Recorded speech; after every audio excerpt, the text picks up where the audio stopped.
donc je vais faire des petits escargots farcis à la viande hachée.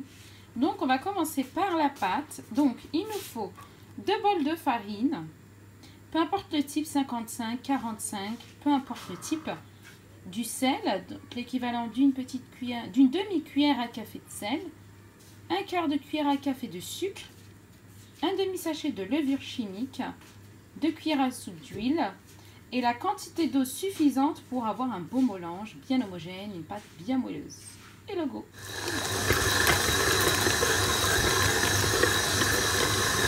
On va obtenir une belle pâte qui s'étire de cette manière-là, donc elle est très malléable, vous voyez.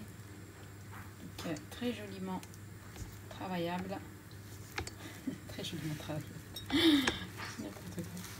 Voilà, donc c'est une belle pâte. Elle n'est pas collante, hein. Non, non, elle est légèrement collante, vous voyez, légèrement.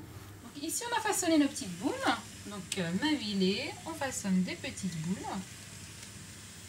Et on laisse reposer 5 minutes pour pouvoir les étaler facilement.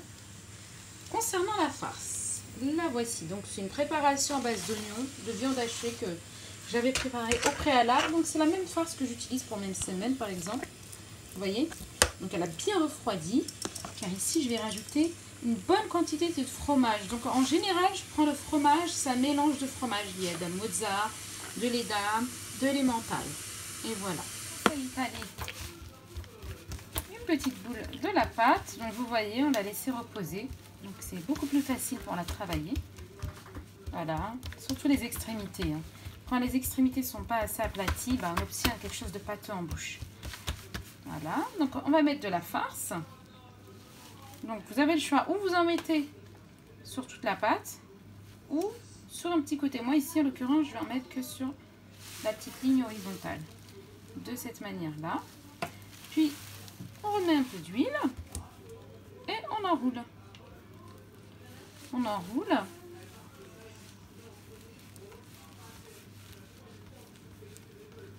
Voilà, une fois notre boudin fait, on va encore enrouler sur lui-même de cette manière-là.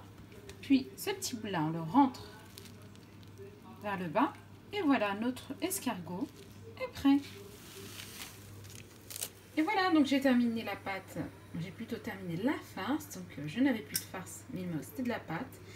Donc ici, j'ai pris un mélange de 3 fromages avec une vache qui rit et un petit peu de thym. De cette manière-là. Puis, je vais refermer en carré. Voilà, comme les semaines, je vais refermer. Je vais refermer en carré. Et je vais mettre au four au même titre que les autres petits escargots. Et voilà, donc nos petits semaines au fromage et au thym sont prêts. Nos petits escargots à la viande et au fromage également. Je vais badigeonner mes escargots d'un mélange de jaune d'œuf, de lait et de sauce soja. Voilà, ce mélange-là en l'occurrence. Je vais badigeonner également mes petits carrés. Puis on va faire un rappel sur les petits carrés. On va mettre un peu de fromage râpé et de thym. Et sur nos escargots, on mettra que des graines, tout simplement. Voilà. Et on enfourne au four à peu près à 200 degrés, jusqu'à cuisson et dorure complète. Et voilà, donc on a mis nos petites graines. Donc un peu de graines de nigel, de sésame, de pavot.